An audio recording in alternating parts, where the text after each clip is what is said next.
do you guys kind of find your mojo again? It's a good question. I think we find it through practice. I think everything starts in practice. I just got done talking to Coach. It's all about our individual mindsets coming together for our team goals. Just putting the pieces together. We had it, and there's no doubt we'll find it again. You guys have sort of already been through this year with the 3-game losing streak. What did you take away from that losing streak that you can apply now to change things? Just play hard. I mean, if we continue to play hard and continue to come together, Coach loves saying togetherness. How close are we together? The bonds we formed over the summer, over our team bonding activities.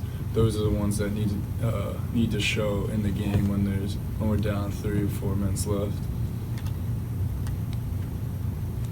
Right. John? Pat's talked a lot about Jamari and his commitment to the team defensively and overall, just as kind of like a heart and soul guy, a guy that represents like a lot of what he wants his teams to put out. What have you seen from him specifically over the course of this conference season offensively? Because he's posted some of his best games on offense as well. I love Jamari. I've roomed with him for 3 years now. He's one of my closest friends on the team. I actually just saw him in the gym 2 minutes ago, so that's probably why he's posting his highest offensive numbers. But Jamari is the definition of Penn State basketball. He's the definition of how hard you need to play every game to win the Big Ten. He's the definition that defense will take care of offense if you just put all your efforts into defending and rebounding and playing as hard as you can, and that's why Coach loves him. Can you give us a sense for maybe how difficult this time has been for Myron, and what does he bring to the team when he's able eventually, whenever it is, to get back on the floor? We love MJ. We see him. He wants to be out there on the floor. His obviously his shot-making ability is amazing to have. 3 seconds left over to MJ.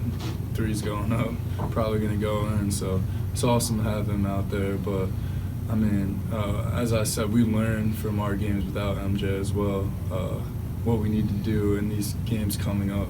So I mean, I love MJ. I know that he's ready to be out there. I know that he loves the game of basketball too. He loves everything to do with Penn State, everything to do with basketball. So he's ready to come back for sure. Has Lamar's leadership style changed at all between last year and this year? Yeah, for sure. Lamar's grown so much. He just I could be wrong, but I think he had 29 points last game, and he's in the locker room being the hardest on himself because he thinks he didn't get it done. He just did. He's let everything out on the floor. He wanted to win that game more than anyone on the court, but he's still being hard on himself, saying, man, I know I could have done this, I know I could have done that, even though he just led our team, led the comeback. So, I mean, I love Lamar, his growth as a leader, and also just how close he is with us as teammates. And how do you guys as a team maybe respond to that, or respond to him when he's extra hard on himself, I guess, in that case? Oh, man, we're there for him. As a staff and as players, it's all love in that locker room. So, man, we tell him more, we're following your lead, man. We love you, and let's just continue this process of getting better. How different are you guys from the team that you were when you lost to Rutgers in early January? I would say we really grew. We lost these 2 games, and I mean, good. I'm glad, because now we can learn from these 2 games. We lost those 3 games. Good. I'm glad we lost those 3 games because that started our win streak or whatever. So, just always about changing your perspective on looking at it. Really, how can you grow? How can you watch the film and grow from those games that you lost? You sort of just answered this, but does losing feel different when you've done a lot of winning? I mean, is there something about it that you know going into a year you're not going to go undefeated. That's true of just about everybody every year. I mean, when you've won a lot of games and then you lose a couple, does that feel different than maybe some of the streaks, over the course of your career you've been through? I would say, we all love the game, so I think the outcome says for like how much you love the game during that game. But something that I noticed is that, man, teams are happy to beat us. You can hear teams, coaches saying anything. They want to beat us now during these final 6 games. So I want to say that maybe for the first 15 minutes, but after that, man, no matter win or lose, it's time to get better the next day. Gotta wake up, do the same thing, continue the formula.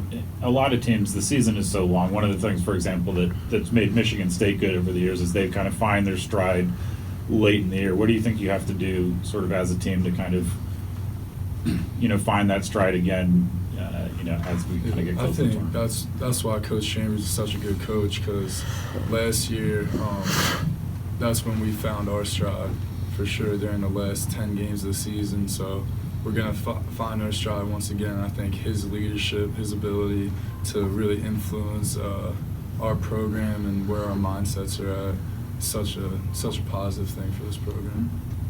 What was the atmosphere like when you played at Rutgers? Oh, yeah. Rutgers, I'm pretty sure they have 1 loss on the season at home. So their fans come out. They love talking to us. They don't shy down from anything. But I think Coach Puggle did a great job of really establishing a good winning environment there. And how important along those lines is your home crowd when Rutgers is coming here? Oh, yeah. Same thing. We really establish a home crowd now that if we play hard, if we show them that we're winners and we're going to do what it takes to win, they're going to be right behind our back. I think that's something that we really built this year by us winning and continue to play hard. Do you let yourselves play the what if game in terms of projecting out? You see where you are in the conference standings and having to get the double bye and all that stuff. Do you do any of that at this point? I stay away from it. If you look me up on social media, I actually deleted all my accounts, so I couldn't even tell you what the what ifs are. So I just try to stay as connected as I can to this team and to my own thoughts, really, my own mindset. Do you look forward to a matchup with a team like Rutgers because of the way you play? Yeah, they're physical. Last year, this year, their identity never changes. It's always they're going to try to out-tough you. They're going to try to out-rebound you. So I love it. I can lower my shoulder into a couple people without getting called for a foul. So it's a lot of fun. Any other questions? I have a question because I'm very curious. What is it like living with Jamari? Because I would not necessarily pin the two of you as multiple-year roommates. Oh man, that's man, if you love each other, if you have found respect in one another, it doesn't matter where you come from. It doesn't matter who you are. We love each other. We love playing basketball with each other. We love hanging out in the living room with each other. It's all about just having the mutual respect from each other. He's from Florida. I'm from Delco. Way different languages, way different people. But no, I love being Jamari's friend, love being his roommate, and more importantly, love being his teammate. What's the favorite John and Jamari evening activity? Oh man, cards. We love playing cards. He taught me a couple of Florida card games. I taught him a couple of PA card games. So it's a lot of fun. Maybe that'll be the next media activity. Thank Anything you, else guys. for John? Thank you. Sweet. Thank you. Thanks, everybody. Thank you.